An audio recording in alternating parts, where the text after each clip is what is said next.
তাই মঞ্চে অনুরোধ কি বাগরুল্লাহরে চাবি 20 লাখ টাকা ক্যাশটিয়ানি দিয়ে আগে আদালতের নিষেধাজ্ঞা অপেক্ষা করে 60 লাখ টাকার বিনিময়ে সরকারি চেক অবৈধভাবে হস্তান্তরের অভিযোগ উঠেছে ভূমি অধিগ্রহণ শাখার সার্ভেয়ার বাকিরুল ইসলামের বিরুদ্ধে।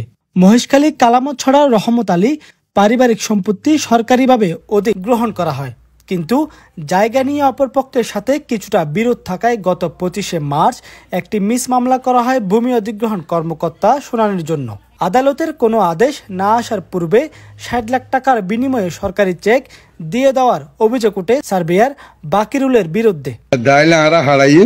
মানে 224 মামলা করেছি, সুকেশ আছে ইন নামানিয়ে রে মানে তারা রিমুন্যার দাও বাগেরুল্লাহ মানে এত্তর হয়ে রে এলোসাবার হয়ে রে মানে সেকে সারি দিবেলা মুড়ে রাত 9টা বাজে আদেশ দিয়ে বাগেরুল্লাহরে চাবি 20 লাখ টাকা ক্যাশটিয়ানি দিয়ে আগে যেদিন অনুমোদন করছে যেদিন আইনের বিচার কি আইস বাগেরুল্লাহর রোহিণীর বিচার জাগলদের রহমত আলীর মালিক হইলাম দা আরা মানে রহমত আলীর মালিক ধর আমার তো আর তুন আর নিয়ে শেখইয়ে তো শেখানোর পরে তারা ইয়ান আবার অবজেকশন দিয়ে ইয়ান বাতিল করি ইতারা আবার আর কেস তো শেষ নগরিয়ে রে ইতারা কাঙ্গুকে ঠিয়া 60 লাখ খাইয়ে সার বেরে ইতারা শেখ শুরু করে দিখালাই 60 লাখ টাকা হাইয়ে রাজ ধরে বিকি শেখ দিখালাই 60 লাখ টাকা শেখ দিখালাই আর বেশি করি মাল তারা। এদিকে দেখা যায় ভূমি অধিগ্রহণ সার্ভেয়ার বাকিরুলের নানা অনিয়ম দুর্নীতির সাথে জড়িত। ইতিপূর্বে দুর্নীতির কারণে দুদকের মুখোমুখি হতে হয় বারবার। গত 24শে এপ্রিল বাকিরুলের বদলির আদেশ হলেও সেই দাপটের সাথে বসে আছে নিজ কর্মস্থানে। অন্য একটি বিভাগীয় কমিশনারের চিঠিতে দেখা যায় বাকিরুল খানের নানান অভিযোগের তদন্ত রিপোর্ট দিতে জানানো হয় কক্সবাজার জেলা প্রশাসককে। দুর্নীতি, ঘুষ, অনিয়ম সহ বিভিন্ন অভিযোগের বিষয়ে বাকিরুলের সাথে কথা বলতে চাইলে তিনি ক্যামেরা দেখে সটকে পড়েন। কখনো 2 তলায়, কখনো 3 তলায় লুকোচুরি করতে থাকেন সাংবাদিকদের সাথে।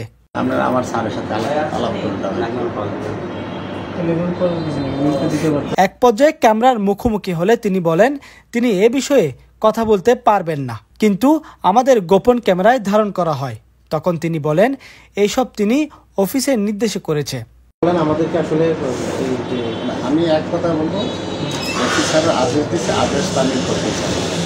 তাহলে আপনি এটাই বললেন আমাদেরকে যে আমার অফিসারের আদেশ আমি এই অফিসের যেহেতু প্রধান না, অফিসের দায়িত্বরত যিনি আছেন উনি এইসব কথাগুলো বলতে পারবেন। আমি আনঅফিসিয়ালি আমার ভাই। এদিকে ভূমি অফিসের ম্যাজিস্ট্রেট ক্যামেরার সামনে কিছু বলতে রাজি হয়নি, তবে এ বিষয়ে তিনি অবগত রয়েছে বলে জানা যায়। রহমত আলী মামলার অ্যাডভোকেট জসিমউদ্দিন বলছেন কক্সবাজার ভূমি অধিগ্রহণ শাখার দুর্নীতি, ঘুষের কারণে জর্জরিত।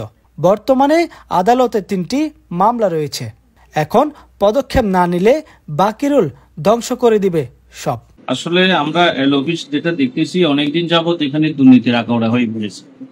আগেও এখানে 32 জন সার্ভেয়ার একসাথে দুর্নীতির কারণে অনেক টাকা সার্ভেয়ারদের কাছে পাওয়াও গেছে। আমাদের ডিসি মহোদয় 32 জনকে একসাথে ট্রান্সফার করেছিল, কিন্তু পরে দেখা যাচ্ছে 32 জনের মধ্যে অনেকে আবার লবিং করে করে আসতেছে, সে আগের মতো দুর্নীতিগুলি করতেছে। 3টা মামলা কোর্টে চলমান আছে। আমরা এগুলি অফিসে অবহিত করেছিলাম, কিন্তু যদিও বা মিস কেস রুজু করে এগুলি শুনানি আনতে সিদ্ধান্ত নেওয়ার কথা ছিল, মামলা নিষ্পত্তি না হওয়া পর্যন্ত এই টাকা পরিশোধ না হওয়ার সিদ্ধান্ত ছিল। জনাব এলো মহোদয় আলাউল সাহেব এই সিদ্ধান্তগুলি দিয়েছিল। আমরা সেভাবে প্রতিবেদন দাখিল করেছি এবং মামলার কপি দাখিল করেছি। আমরা শুনানিতে রীতিমতো অংশগ্রহণ করেছি। ওই শুনানি পরবর্তীতে অদ্যবধি আমরা প্রতি 2 দিন অন্তর অন্তরে সার্ভেয়ার বাকিরুলের সাথে যোগাযোগ করেছি। এমনকি গত বুধবারও আমরা বাকিরুলের সাথে যোগাযোগ করেছি।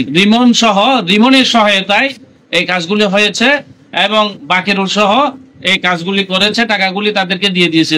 যেখানে মামলা নিষ্পত্তি হয় না, মামলা চলমান মিস কেস চলতেছে, সেখানে রোয়াদাত কারেকশন না করে আমরা যখন রোয়াদাত বই চেক করছি তখন দেখা যায় সেখানে একদম সাদা পিওর। আমরা রোয়াদাত চেক করার পরে আবার ওই যে ইয়ার নামে কামরুল নামে ছেলেটা রোয়াদাত কারেকশন করছে, কিন্তু যারা চেক গ্রহণ করছে তাদের কোনো স্বাক্ষর নেই। আমরা আজকে এলো সাহেব মহোদয়ের সামনে রোয়াদাত বই আমরা উপস্থাপন করা হয়েছে। ওই রোয়াদাত বই আমরা দেখতে পাচ্ছি উনি সাক্ষী আছেন, ওখানে কারো কোনো স্বাক্ষর নেই। নিউজ ডেস্ক, কক্সবাজার কণ্ঠস্বর।